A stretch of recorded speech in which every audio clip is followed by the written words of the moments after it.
Chapter की शुरुआत होती है में टेम्पल के हॉस्पिटल का सीन दिखाया जाता है। वो सेंटेंस गुस्सा करती हुए कहती है, तुम्हें अपने आप को चोट पहुंचाना पसंद है। वो सेटनेस बोलती है, मैंने ये सुना था तुमने कल 8 बंदों के साथ फाइट किया था अकेले। ये तरह परेशान होती है, कहता है हाँ। वो भी तरह शांत होती हुई कहती है, मैंने तुम्हारी वजह से मदद की, पर ये वजह ना होती रेनेलास इसे बड़ा मुद्दा बना देते रेना फैमिली। वो सेंटनेस कहती है, बिल्कुल काउंट इस फैसले से बिल्कुल ही नाखुश थे। के बारे में याद करता है, अपने मन में कहता है, आखिर में उस कमीने ने इस बात को लेकर मान तो लिया, पर आखिर में ये सोचना बेवकूफी होगी, वो मुझसे रिवेंज नहीं लेगा। इसलिए वो कुछ जरूर सोच रहा होगा मुझे क्या करना चाहिए। अगर वो लोग मेरे फैमिली को प्रेशर डाले तो फिर क्या होगा। इसे दांत पीसते हुए कहता है, मैं ठीक से सब कुछ एक्सप्लेन किया था। योर सेंटनेस हंसते हुए कहती है, अब तुमने ये स्टोरी मुझे बताई ऑब्वियसली मैं तुम्हारा ही सपोर्ट करूंगा। आखिरकार हेवेंस हमेशा अच्छे लोगों की प्रोटेक्शन कर। वो सेंटनेस कहती है, मैंने तुम्हारे ऊपर जो लास्ट टाइम फेवर किया था उसी तरह परेशान होते हुए कहता है, फेवर किया था। सेंटनेस वहां से जाते बस करते हुए एमसी से कहती है, तो फिर मैं ये मान लो तुम्हें याद नहीं है ना।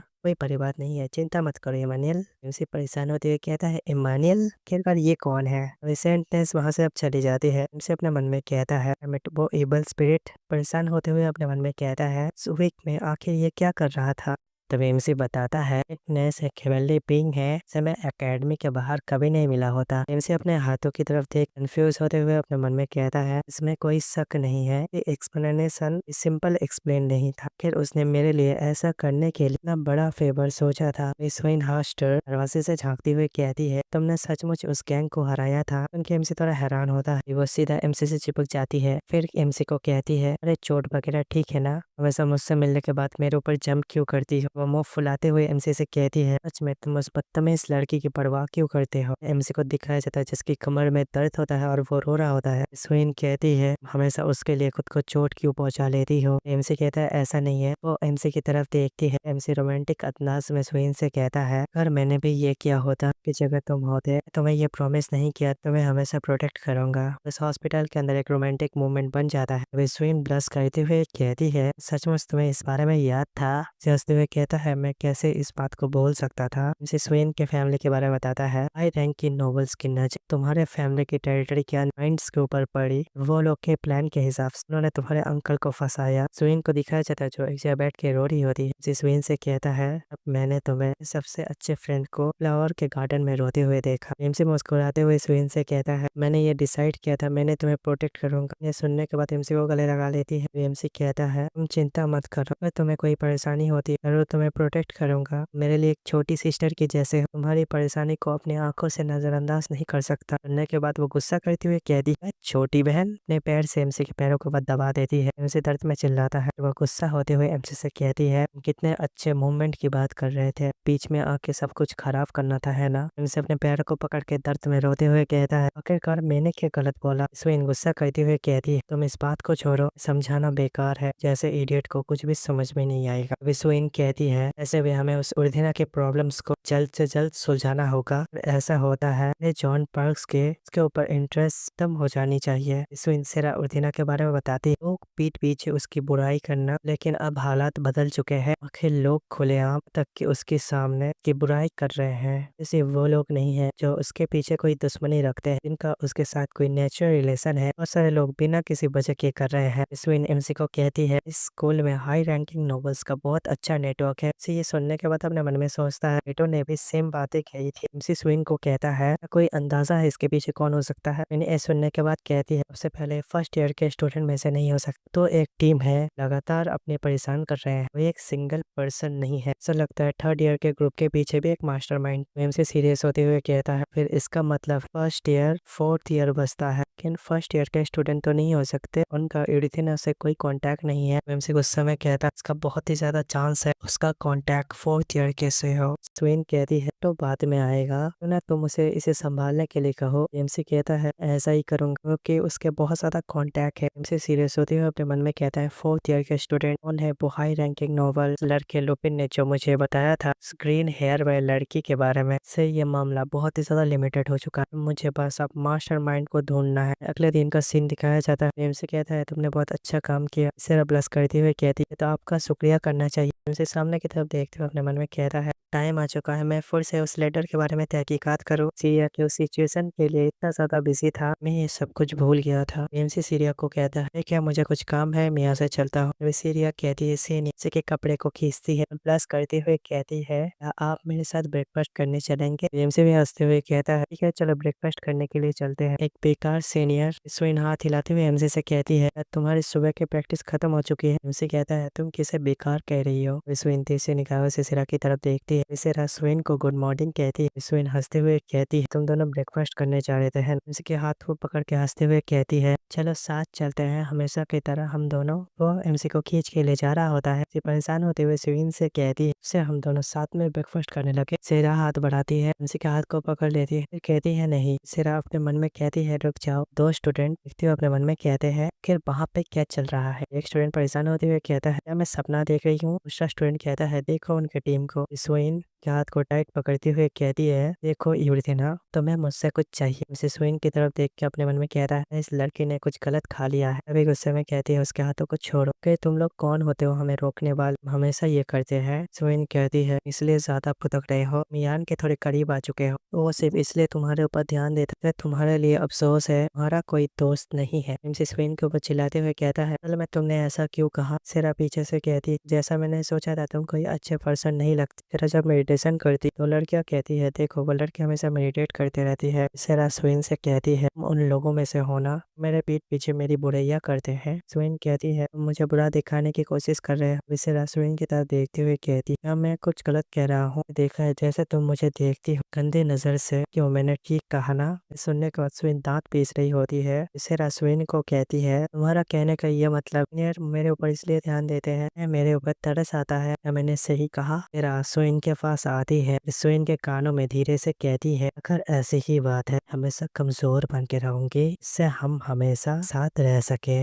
सुनने के बाद स्विन को बहुत ज्यादा गुस्सा आता है। स्विन अपना तलवार निकालते हुए कहती है हमेशा उसे कैरी करके नहीं चल सकती। इससे एटीट्यूड में स्विन से कहती है अगर तुम अपने स्वॉर्ड निकालते हो खुद को होल्ड बैक नहीं कर पाऊंगी। सुनने के बाद स्विन कुछ नहीं कह पाती, स्विन चुप होती है। एमसी गुस्से में कहता है दोनों का बहुत हो चुका है। स्विन एमसी को समझाने की कोशिश करती, एमसी वहाँ से जाते हुए कहता है मैं चाहता हूँ तुम दोनों मुझे अकेले छोड़ दो। वो दोनों ही ये सुनने के बाद सैड हो जाते हैं। एमसी परेशानी से अपने टीम को पीटा होता है। लेटो एमसी की हालत देख के चुप होता है। लेटो कहता है इसलिए तुमने दोनों को अकेला छोड़ दिया। एमसी कहता है मेरा आज गुस्सा हो गई। स्विन कुछ अजीबोगरीब बातें करने लगी, वजह से मुझे भी गुस्सा आ गया। एमसी का दोस्त लेटो ड्रिंक को पीते हुए कहता है यह कितनी जलसी वाली बात है, तो ब्यूटीफुल सी लड़की है तुम्हारे लिए फाइट कर रही है, ऐसा तमाशा कर रही है, तुम्हें ये एहसास भी है। एमसी कहता है चुप रहो, न मुंह पे घुसा करने के लिए तैयार रहो। तो बताता है इनके फीलिंग्स चेंज हो चुके हैं, अब ये रियलाइज हो चुका है इनको आखिरकार एक राइवल मिल चुका है, इसलिए वो इतनी आसानी से इसे बर्दाश्त नहीं करेगी। एमसी लेटो को कहता है फिर तुम्हारा कहने का क्या मतलब है। कहता है ये सब बकवास तो तुमने पहले शुरू की। एमसी लेटो को कहता है सब बातें छोड़ो, ने जो तुम्हें जांच के लिए कहा था कैसा चल रहा है। लेटो कहता है मैं अपनी सारी एक्स गर्लफ्रेंड को कहा था, आखिरकार इतनी जल्दी क्यों कर रहे हो। मैंने कहा था इसमें एक हफ्ता लगेगा। एक्स गर्लफ्रेंड और प्रेजेंट गर्लफ्रेंड ग्रीन हेयर वाली लड़की को घर में ढूंढ रही है। एमसी कहता है ये नहीं लगा था इसमें इतना टाइम लगेगा। एमसी का दोस्त लेटो अपने ड्रिंक को पीते हुए कहता है मुझे इसको इन्वेस्टिगेट करने में टाइम तो लगता है। एमसी लेटो को कहता है तभी मैं तुम्हें एक क्वेश्चन पूछना चाहता हूँ। धीरे से कहता है क्या तुम्हें क्या लगता है कोई मुझे फ्यूचर से लेटर भेजेगा। लेटो कहता है आज तुम्हें क्या हो गया है, तुम काफी अजीबोगरीब बातें कर रहे हो। एमसी कहता है तुम्हें बोलने से बढ़िया मैं तुम्हें दिखा देता हूँ। लेटो देखता है,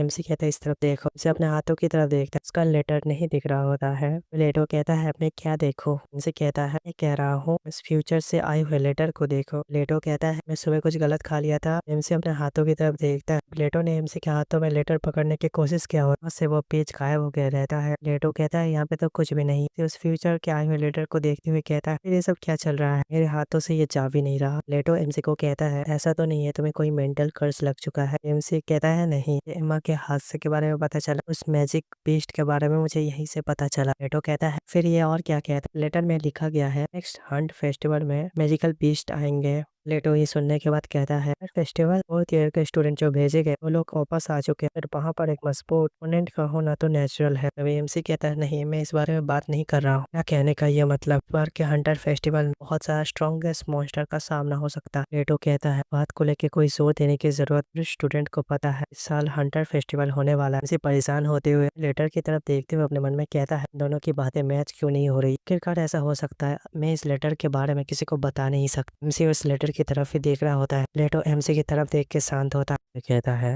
अब सच्चाई बताओ, देख के ऐसा लग रहा है हमारे साथ ही टाइम डिस्टर्ब हो रहा है। लेटो बोलता है इस मुसीबत को संभालने के लिए। एमसी कंफ्यूज होते हुए कहता है आखिर मुसीबत आके तुम किसकी बात कर रहे हो। लेटो भी ये देख के परेशान होता है और फिर एमसी से कहता है ये एक सीरियस सिचुएशन है, वे तुम इसे समझने के लिए बहुत ज्यादा इडियट हो। टाइम डिस्टर्ब करने के लिए हाई टायर का मैजिक का यूज करना पड़ता है, वो भी लिमिटेड टाइम के लिए। ये ऐसा लग रहा है एमा ने भी पहले ये बात कही थी। एमसी कंफ्यूज होते हुए लेटो से कहता है ओ ये फिर एमा के लिए यूज करना मुश्किल था। एमसी उस लेटर के बारे में याद करते हुए कहता है मैंने ये कैसे तुम्हें पूछ लिया, ऐसे चीज का यूज करने से वर्ल्ड डिसरप्ट हो सकता है, इसलिए इस चीज के लिए रिस्ट्रिक्शन लगाया गया है। लेटो कहता है तुम जिस मैजिकल वुल्फ के बारे में बात कर रहे थे उसे ही एग्जाम्पल की तरह लो।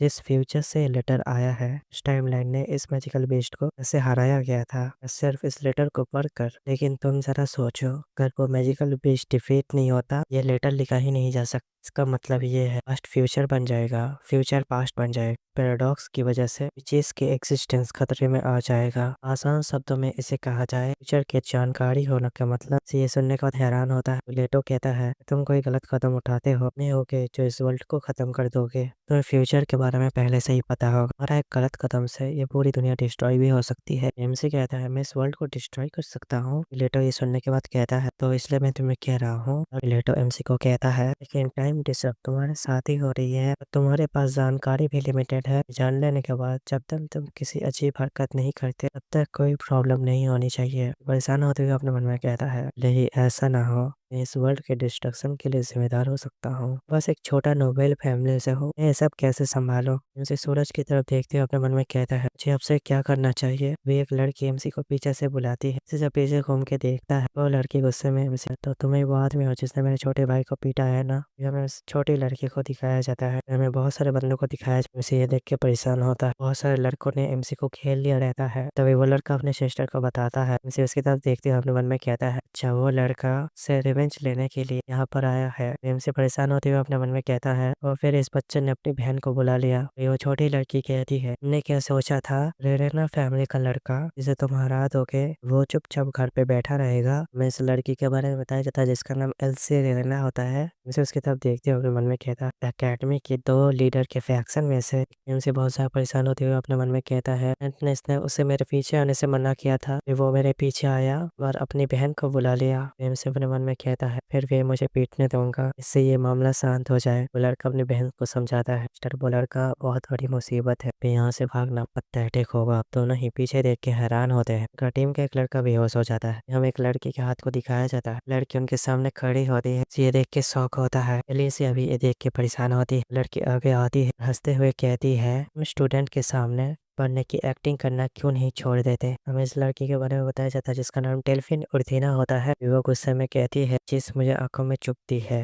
ये देखने के बाद दांत पीसते हुए कहती है मुझे पता थी तुम जैसे यूरिथिना फैमिली की लड़की को कोई मैनर्स पता ही नहीं है। वो डेल्फिन यूरिथिना कहती है तुम मुझे अपनी लाइन के बारे में याद दिला रहे हो, मेरे रास्ते में हो, क्या तुम थोड़ा हट सकते हो। एलिसिया कहती है चुप हो जाओ, यहाँ से चले जाओ। एमसी ये देखने के बाद परेशान होते हुए अपने मन में कहता है ये पहली बार है सीनियर डेल्फिन को इतनी करीब से देख रहा हूँ, मैंने इन्हें अखबारों में बहुत दूर से ही देखा था। वो एमसी वहाँ से जाते हुए अपने मन में कहता है क्योंकि वो सीरिया की सिस्टर है मुझे उसके साथ थोड़ी बातें करनी चाहिए। लड़का एमसी को देख लेता है। एमसी अपने मन में कहता है शायद मौका देख के मुझे यहाँ से निकल जाना चाहिए। एक लड़का एमसी के कंधे पर हाथ रखते हुए कहता है कहाँ जाने के बारे में सोच रहे हो। इसे ये सुनने के बाद परेशान होता है। वो लड़का कहता है तुम यहाँ से भागने के बारे में तो नहीं सोच रहे थे। एमसी परेशान होते हुए कहता है नहीं मैं इस बारे में नहीं सोच रहा था। उसे अपने तलवार पे हाथ रखते हुए कहता है फाइट करना नहीं चाहता, ऐसा हो सकता है। एल्सिया कहती है तुम्हें वो लड़का पसंद है फिर तुम एक नाइट उसके साथ टाइम स्पेंड कर सकते हो, फिर मैं तुम्हारे पास से ये लड़का लूंगा। एल्सिया पीछे देखते हुए कहती है तुम क्या करने वाले हो, पहले ही तुम्हारी छोटी सिस्टर के साथ जो किया है है, ब्लड को दिखाया जाता है। दोनों ही ये देख के हैरान होते हैं। वो लड़का नीचे पड़ा होता है, दोनों ही एमसी को देख रहे होते हैं। एमसी कहता है, सीनियर एलसीआर अपने बारे में जो कहना चाहते हो कहो। मैं सीरिया को इस चीज में घसीटना नहीं चाहता। सिया परेशान होकर एमसी की तरफ ही देख रही होती है। फिर अभी चुप होती है। एमसी मुस्कुराते हुए कहता है, तुम मुझे कैसे पे करना चाहोगे? एक लड़का कहता है, तुम्हारा प्राइस क्या है बताओ। सुनने के बाद दिल से हैरान होती है। वो लड़के एल्सा के सामने आ जाता है, वो मेरे ऊपर हमला करना चाहता है। एमसी जंप करता है, सीधा उस लड़के के जबड़े पे मारता है। लड़का इतने जोर से जमीन से टकराता है कि जमीन भी टूट के रहता है। दूसरा लड़का एमसी के ऊपर हमला करते हुए कहता है, कमीना। उस लड़के के हर हमले से बच रहा होता है। एमसी अपने कुल्हाड़ी से उसके हमले को रिफ्लेक्ट करता है। लड़का नीचे गिर जाता है। एमसी उससे उसके ऊपर हमला करने ही वाला होता है। वो लड़का डरते हुए कहता है, धीरे से मारना भाई। एमसी सीधा उसके सर पर अटैक करता है। लड़का भी बेहोश हो जाता है। एशिया की टीम के सारे बंदे ढेर हो गए रहते हैं। उसे साइड पे हट जाता है। उसी के साइड पे एक मैजिक अटैक आके लगता है। एशिया अपने शील्ड से नेहा को कवर कर लेती है। एशिया हंसते हुए एमसी से कहती है, मेरे आप शील्ड के तोड़ने की कोशिश करोगे, ये तुम्हारा एक सपना है। तुम्हारे कुछ कदम बढ़िया थे, मेरे फॉलोअर्स को हरा दिया। एलसी एटीट्यूड में कहती है, मैं 3rd ईयर के स्टूडेंट हूँ, तुम कभी मुझे हरा नहीं सकते। एमसी गुस्से में अपने शॉट के हैंडल से शील्ड के ऊपर लगातार अटैक करता है। एलसी चिल्लाती हुए कहती है, कमीने। जब अपना हाथ बढ़ाता है, इधर एलिसिया के सर को पकड़ता है, जमीन पे मारता है। कुछ टाइम पहले का सीन दिखाया जाता है। एमसी एलिसिया का शील्ड तोड़ने की कोशिश करता है। कुल्हाड़ी से हमला करते हुए कहता है, अपना कॉन्फिडेंस बहुत ही अच्छा है। बस उस शील्ड के ऊपर हमला करते हुए कहता है, देखता हूँ तुम्हारा कॉन्फिडेंस कब तक रहता है, मेरा शील्ड अब टूटने वाला है। एलिसिया हंसते हुए अपने मन में कहती है, मुझे हंसाने की कोशिश मत कर, एकेडमी के बेस्ट मैजिशियन में से एक हूँ। लगातार उस शील्ड के ऊपर हमला कर रहा होता है। इसे देखते हुए अपने मन में कहती है, उसे ये लगता है खतर इसके ऊपर हमला करने से ये शील्ड टूट जाएगा। बेवकूफ, लगातार कुल्हाड़ी से अटैक किए जा रहा है। वे उस शील्ड में क्रैक कर रहा होता है। इसे देखने के बाद अपने मन में कहती है, जल्दी से इसके ऊपर अटैक करना होगा। इनसे अपने पूरी ताकत से अपने कुल्हाड़ी से एक और अटैक कर, वो शील्ड उसके आंखों के सामने टूट जाती है। शेर के हाथ भी कांप रहे होते हैं। एलिसा के टीम के बंदे परेशान होते हुए कहते हैं, वाह, उसने जब तक हमला करना जारी रखा तक ये शील्ड टूट नहीं जाता। वे कहती है, कोई तो मेरी मदद करो, तुम अब मेरे सामने भीख मांग रहे हो। ये सुन के लगा था तुमने जब मेरा और सीरिया का मजाक उड़ाया था, मैंने ये सोचा था आखिर तक फाइट करने के लिए राजी हो। तभी एलिसा रोते हुए कहती है, हाँ, पर तुम मुझे मारने वाले हो क्या? नहीं नहीं, मैं मरना नहीं चाहता। उसे अपने कुल्हाड़ी से हमला करते हुए कहता है, मैं फिर ये कहना नहीं चाहिए था। नार एक ऐसी चीज है और तक फाइट करने के लिए तैयार हो जाता है। इसे डर के मारे अपने आंखें बंद कर लेती। उसका कुल्हाड़ी एकदम उसके बाजू में होता है। एमसी उस समय एलिसा को डराते हुए कहता है, इस बार मैं तुम्हें छोड़ रहा हूँ, अगली बार तुम्हारी किस्मत इतनी अच्छी नहीं होगी। एमसी उठ के वहां से जाने लगता है। वे लोग चुपचाप एमसी की तरफ ही देख रहे होते हैं। एमसी जब जा रहा होता है, यह किसी स्टार डेल्फिना एमसी को आवाज देता है। एमसी उसकी तरफ देखता है। डेल्फिना कहती है, नेक्स्ट टाइम हम दोबारा मिलेंगे। डेल्फिना बोलने लगती है, मैं सचमुच तुम्हारे साथ बात करना चाहती हूँ। सीन शिफ्ट होता है तो एमसी को हंसते हुए कहता है, ये सोचा था ये कौन होगा, और ये तो तुम निकले, कुल्हाड़ी चलाने वाला हथियार। एमसी सांस छोड़ता है और लेटो को अपनी कुल्हाड़ी से डराते हुए कहता है, तुम्हें मैं डर का एहसास दिलाऊं। लेटो हंसते हुए कहता है, तुम पूरी ताकत से लड़ते हो, तुम बहुत ज्यादा कूल लगते हो। कुछ अफवाहें सुनी है, सीनियर डेल्फिन से मिले थे। एमसी कहता है, हालात ऐसे बन गए थे। लेटो एमसी से पूछता है, उसको तुम्हारे साथ क्या काम था? एमसी कहता है, हम बस आज रात मिलने वाले हैं, इसलिए मैंने हाँ कर दिया। एमसी पूछता है, तुम्हें पता चला या को चोट पहुंचाने के पीछे किसका हाथ है? लेटो कहता है, यही मैं तुम्हें बताने आया हूँ। लेटो एमसी को एक पर्चा देता है। एमसी उस लेटर को पढ़ने लगता है। लेटो एमसी को कहता है, नहीं, ये नहीं सोचा था तुम इसे पढ़ के इतने शांत रहो, लेकिन कुछ वजह से हमारे पास सिर्फ सुराग थे। मैंने ये सोचा इस परेशानी का मास्टरमाइंड कौन हो सकता है। फिर सोचा निश्चित रूप से यही होगा। मैंने ये सोचा डेफिनेटली ये हो सकता है। लेटो ये सुनने के बाद कहता है, तुमने मेरे इन्फॉर्मेशन से का पता लगा लिया। लेटो कहता है, अब तुम क्या करोगे? पहले मैं उस पर्सन से मिलूंगा, इसके आंसर से डिपेंड करेगा फिर मैं क्या करूंगा। जंगल के अंदर सीढ़ियाँ बैठी होती, फिर उसने मेरे लिए फाइट की और एल्सी भी उसके पास गई क्योंकि उसने इसे संभाल लिया। जिन लोगों ने मेरा परेशान कर रहे थे, सीरिया सीरियस होते हुए कहती, एक बार सोचा था मैं सब कुछ खुद संभाल लूंगी। उसने फिर से मेरी मदद कर दी। एमसी परेशान होते हुए पूछता कि तुम इतना ज्यादा सैड क्यों देख रही हो? कहती है, आप। सीरिया अपने उस लेटर को अपने पीछे छुपा लेती है। सीरिया रोती हुए कहती है, तो माफ करना, लेकिन मेरे लिए ऐसा हो गया। मैंने तो बिना किसी वजह के एलियन को बैड पर्सन की तरह देखा। एमसी हंसते हुए कहता है, चिंता मत करो, वो सब पुरानी पास्ट की बात है। एमसी कहता है, चिंता मत करो, मैं गुस्सा नहीं हूँ। वे सीरिया ब्लेस करती हुई कहती है, हर बार मैं देखती हूँ वैसा मेरी मदद करते हो, इस बार भी वैसा ही था। मैं उस पर्सन से फाइट किया था, उसने मुझे परेशान किया, यहाँ तक कि सीनियर एलसी भी इसमें शामिल हो गई। एमसी हंसते हुए कहता है, ठीक हो, मैं मेरे ऊपर डिपेंड रहने में कोई परेशानी कहानी नहीं है। पे हम में से कोई मुसीबत में एक दूसरे के ऊपर विश्वास करना चाहिए। ये बार शायद तुम ही मेरी मदद कर समझ गया। इसीलिए शर्माते हिचकिचाते हुए एमसी से कहती है आपको मैं हक कर सकती हूँ। हैं सीरिया आगे बढ़ती है। एमसी ये देख के परेशान होते हुए अपने मन में कहता है रुक जाओ। अभी सीरिया एमसी को गले लगा लेती है। एमसी ये फील करने के बाद शर्माते हुए अपने मन में कहता है कि यहाँ पर ये सब क्या चल रहा है। सीरिया एमसी को गले लगा के बहुत ज्यादा खुश होती है। एमसी खांसते हुए कहता है सीरिया भी समझ जाती है। जिसे दूर आते हुए शर्माते हुए कहती है मेरी मदर की जय वजह से है। मैं रोती थी मदर मुझे हक कर लेती थी। अभी सीरिया का फेस रेड हो जाता है। सीरिया एमसी को कहती है मैंने तुम्हें नाराज तो नहीं करती, मैं ऐसा नहीं चाहता था, बस फील किया। एमसी भी ये सुनने के बाद थोड़ा ब्लश कर रहा होता। तभी सीरिया ब्लश करते हुए कुछ कहने की कोशिश करती है। सीरिया की नजर प्लांट के ऊपर पड़ती है। सीरिया उसे देखती हुए कहती है ये सीपिया फ्लावर यहाँ पे क्या कर रहा है। सीरिया ब्लश करते हुए एमसी को बताती ये पौधा सिर्फ नॉर्थ के साइड पे ही ग्रो करता था, मैंने साउथ की तरफ इस फ्लावर को खिलते हुए कभी नहीं देखा। एमसी ये सुनने के बाद चौंक जाता है। अपने मन में कहता है सीपिया फ्लावर उस मास्टरमाइंड की वजह से ये सब कुछ भूल गया था। सीरिया के साथ कांटेक्ट करने का असली वजह मुझे ये पता लगाना है। इस मौके का फायदा उठाकर इसे पूछूंगा। एमसी अपने मन में कहता है इस अपॉर्चुनिटी का फायदा लूंगा। एमसी कहता है सीरिया क्या तुम्हें ये फ्लावर पसंद है। सीरिया ब्लश करते हुए कहती है मुझे ये फ्लावर पसंद है क्योंकि ये मेरे मदर को भी बहुत पसंद था। अपने मन में कहता है ऐसे इमोशन के साथ उसने अपना नाम बदल लिया, लेकिन मुझे ये नहीं पता अपना नाम छिपाना क्यों चाहती थी। किसी भी हालत में फ्लावर उस पर्सन के लिए बहुत ज्यादा इम्पोर्टेंट होना चाहिए। इसके अलावा वो लेटर का वो हिस्सा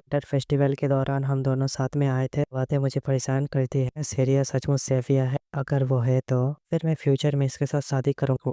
एमसी परेशान होते हो अपने मन में क्या नहीं ऐसा नहीं हो सकता, लेटर चाहे कितना भी ट्रस्टेड क्यों ना। सीरिया की तरफ देखते हुए कहता वो बस मेरी एक जूनियर है। एमसी मुस्कुराते हुए अपने मन में कहता है इससे ध्यान भटकना नहीं चाहिए, बस अपने काम पे ऊपर ध्यान देना चाहिए। एमसी कहता है सीरिया मैं क्या तुमसे मैं एक सवाल पूछ सकता हूँ, थोड़ा पर्सनल सवाल है। सीरिया कहती है क्या है वो। एमसी कहता है ये तय हो चुका है इन योर डेल्फिना फैमिली होगी, तुम्हारा फैमिली हेड बनने की पॉसिबिलिटी कितनी है। सीरिया परेशान होते हुए कहती है मैं पास ना ही क्वालिफिकेशन नहीं वो एबिलिटी है मैं बन सकता हूँ। सीरिया कहती है मेरी बहन के पास सबसे ज्यादा पावर है, फैमिली में सभी लोग उसे सपोर्ट करते हैं। वे एमसी कहता है क्या तुम्हारी बहन तुम्हें कंट्रोल करने की कोशिश करती है। सीरिया थोड़ा सैड होती हुई कहती है कंट्रोल करने की कोशिश। वे एमसी कहता है बेअकुर्तना फैमिली की एक लड़की और फ्यूचर के फैमिली हेड को लेकर कोई भी फाइट होती है। सीरिया कहती है अपने सिस्टर के साथ फाइट नहीं करना चाहती। सीरिया गुस्से में कहती है मुझे हमेशा जो कहा गया हमेशा चुपचाप वो ही किया। ओबीडियंट लड़की की तरह अपने सिस्टर के बारे में याद करते हुए कहती है मेरी सिस्टर ने हमेशा मुझे वार्न किया घर में फैमिली के लिए कोई काम में नहीं आती हो, फिर मैं बेकार हूँ। मुझसे ये कहा गया मुझे जो कहा जाए वही करना चाहिए। हमेशा ऑफ गार्ड था तक ऐसा ही था तक मैंने हंटर फेस्टिवल में पार्टिसिपेट करने का तय नहीं किया। एमसी ये सुनने के बाद सोच रहा होता है। सीरिया एमसी से कहती है कि तुम इस बात में इतना दिलचस्पी क्यों दिखा रहे हो। एमसी कहता है कोई